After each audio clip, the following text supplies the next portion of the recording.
Welcome back. This is Amit Solanki. तो आपको पता है कि मैंने पिछले 2 वीडियो में बताया था कि टॉप 3 एक्सरसाइज जो चेस्ट और बाइसेप की टॉप 3 एक्सरसाइज थी। तो इस वीडियो में मैं आपको बताऊंगा कि बैक की टॉप 3 एक्सरसाइज कौन सी है। तो पहले आपको मालूम होना चाहिए कि कौन सी एक्सरसाइज किस मसल्स के लिए हम कर रहे हैं। तो मैं आपको यहाँ पे बता देता हूँ पहले कि जो हमारी टॉप 3 एक्सरसाइज है उसमें से पहली एक्सरसाइज है लेट पुल डाउन। जो हमारा लेट मसल्स है उसके लिए हम एक्सरसाइज लगाएंगे। दूसरी एक्सरसाइज है डंबल रो, वो एक्सरसाइज हम लगाएंगे हमारे लेट्स, उसके लिए हम एक्सरसाइज लगाएंगे। तो तीसरी हमारी एक्सरसाइज है केबल रो। जो केबल रो हम 2 प्रकार से लगा सकते हैं। पहली है हाई एंगल केबल रो, जो हम केबल को हाई एंगल पे रख के एक्सरसाइज लगाते हैं। और दूसरी एक्सरसाइज है लो एंगल पे, हम जिसको बोलते हैं सीटेड केबल रो। तो यहाँ पे मैं आपको तीनों एक्सरसाइज दिखाऊंगा बारी बारी की कौन सी एक्सरसाइज किस तरीके से करनी है और कौन सी एक्सरसाइज किस मसल्स के लिए है। तो आपको यहाँ पे ध्यान रखना है कि परफेक्ट एक्सरसाइज हो और आप जो भी मसल्स ट्रेन कर रहे हैं उसके बारे में आपको पहले मालूम होना चाहिए, क्योंकि आपको मालूम ही नहीं होगा कि आप किस एक्सरसाइज से कौन सा मसल्स ट्रेन कर रहे हैं तो आपका मसल्स ग्रोथ नहीं होगा, आपका जो माइंड मसल्स का कनेक्शन है वो नहीं बनेगा। क्योंकि एक्सरसाइज में बहुत ज़रूरी है कि आपका माइंड मसल्स का कनेक्शन होना, उसके बगैर आप जो है अपने एक्सरसाइज पे कॉन्सेंट्रेट नहीं कर सकते। तो पहली मैं यहाँ पे आपको दिखाऊंगा लेट पुल डाउन।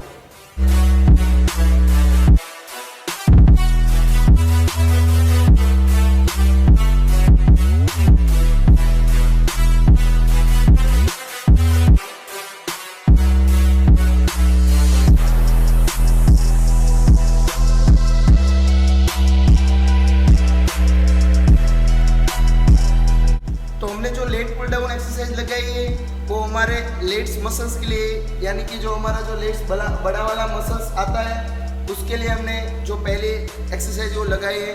तो आपको मालूम होना चाहिए कि लेट पुल डाउन किस मसल्स की एक्सरसाइज है। फिर दूसरी एक्सरसाइज है डंबल रो, जो हमारा रोटेटेड काफ मसल्स है उसके लिए दूसरी एक्सरसाइज हम लगाएंगे।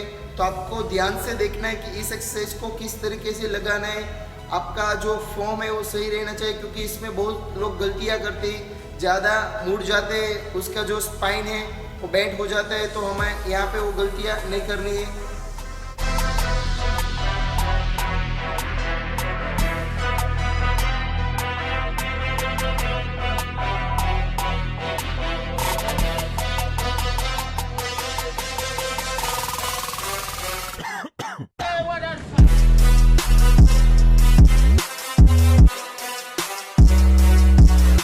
देखा कि डंबल रो जो दूसरी एक्सरसाइज हमारे टॉप 3 एक्सरसाइज में थी वो मैंने लगाई। तो किस तरीके से लगाने आपको मालूम होना चाहिए। जो यहाँ पे मैंने फॉर्म है वो सही फॉर्म रख के आपको मैंने एक्सरसाइज बताई, तो आपको गलती उसमें बिल्कुल नहीं करनी है। और आपका जो रोम्बॉइड मसल्स है वो सही तरीके से ट्रेन होना चाहिए। फिर चलते हैं हम हमारी तीसरी एक्सरसाइज की ओर, जिस एक्सरसाइज का नाम है सीटेड केबल रो। तो इस एक्सरसाइज में आपको ध्यान रखना है कि अपना जो पोस्चर है वो सीधा रखना है, अपना जो स्पाइन है वो एकदम स्ट्रेट रखना है और थोड़ा सा पीछे झुकना है। बहुत लोग आगे और सीधा बैठ के एक्सरसाइज लगाते हैं, तो आपको यहाँ पे ध्यान रखना है। जब भी आप केबल पुल करते हैं तो आपका जो बॉडी है वो स्ट्रेट होना चाहिए और यहाँ तक पूरा टच होना चाहिए। जो मैं आपको दिखाऊंगा किस तरीके से इस एक्सरसाइज को लगाना है। और फिर आगे जाते हैं तो आपको ध्यान रखना है कि अपना बॉडी पूरा आगे नहीं ले जाना है, आपका बॉडी सीधा रहना चाहिए और आपका जो मिड बैक है उसको स्ट्रेच करना है। तो देखते हैं इस एक्सरसाइज को किस तरीके से लगाना है।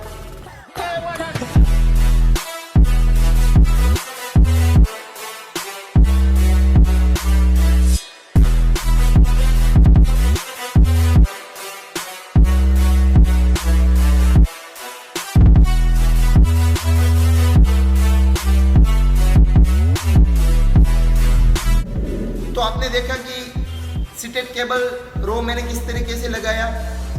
तो आपको बिल्कुल गलतियां किसी भी एक्सरसाइज में नहीं करना है, क्योंकि तीनों एक्सरसाइज मैंने यहाँ पे सही फॉर्म में बताए। आपको मालूम ना हो तो आप फिर से एक बार देख लीजिए सभी वीडियो को कि किस तरीके से इस एक्सरसाइज को लगाना है। तो फ्रेंड्स, मैंने तीनों एक्सरसाइज आपको करके दिखा दी है कि कौन सी एक्सरसाइज किस तरीके से करना है। और इसका एंगल पोस्चर क्या होना चाहिए। तो आपको बिल्कुल गलती नहीं करनी सभी एक्सरसाइज में। और जब भी एक्सरसाइज सही होने लगे उसके बाद आपको फोकस करना है वेट पे। आपको वेट धीरे धीरे बढ़ाते जाना है, क्योंकि अपना जो कंफर्ट जोन है उससे हमें बाहर आना है, तभी हमारा टाइप 2B मसल्स ट्रेन होगा। क्योंकि हमें यहाँ पे ग्रोथ करना है हमारे मसल्स को, तो हमें यहाँ पे टाइप 2B मसल्स ट्रेन करने के लिए हमें कम से कम यहाँ पे 5 रेप्स और ज़्यादा से ज़्यादा हमें 8 रेप्स, उससे ज़्यादा हमें रेप्स नहीं लगाने हैं। और मैंने अगले 2 वीडियो में बोला है डाइट भी सही रखिए, ताकि जो आपका बॉडी है वो सही आपको रिजल्ट दे। आप जितनी भी मेहनत करते हैं उसके बदले में आपका जो रिजल्ट है वो आना चाहिए। क्योंकि ज़्यादातर लोग यही करते हैं जिम में जाके, कि जिम तो कर लेते हैं मगर उसके बाद डाइट पे फोकस नहीं करते हैं। और कई लोग डाइट में भी फोकस करते हैं तो अपना जो रेस्ट है उसमें फोकस नहीं करते। तो हमें हमारा तीनों कॉम्बिनेशन बैलेंस रखना है, ना ही हमें ज़्यादा सोना है ना ही हमें कम सोना है। और हमारा जो डाइट है वो परफेक्ट होना चाहिए। कैलोरी कैलकुलेशन करके आप अपना डाइट एडजस्ट कीजिए। आप अपने ट्रेनर को बगल में खड़ा रख के उसको बोलिए कि सर मैं जो एक्सरसाइज कर रहा हूँ आप प्लीज़ देखिए कि सही हो रही है या गलत। तो उसको भी पता है कि एक्सरसाइज किस तरीके से करना है। मगर कुछ ट्रेनर ऐसे हैं कि जिसको मालूम ही नहीं है कौन सी एक्सरसाइज किस मसल्स के लिए है और किस तरीके से करवाना है। तो आपको ध्यान रखना है। और मैं यहाँ पे वीडियो बना के आपको दिखा रहा हूँ, इसका मतलब ऐसा नहीं है कि आप जो करेंगे वो राइट ही करेंगे। आप किसी भी व्यक्ति को अपने बगल में खड़ा रख के उसको पूछिए कि मैं जो एक्सरसाइज कर रहा हूँ सही है या गलत, ताकि आपको भी पता चले कि आप जो एक्सरसाइज कर रहे हैं वो सही हो रहा है। आई होप कि आपको समझ आ गया होगा कि तीनों एक्सरसाइज किस तरीके से करना है।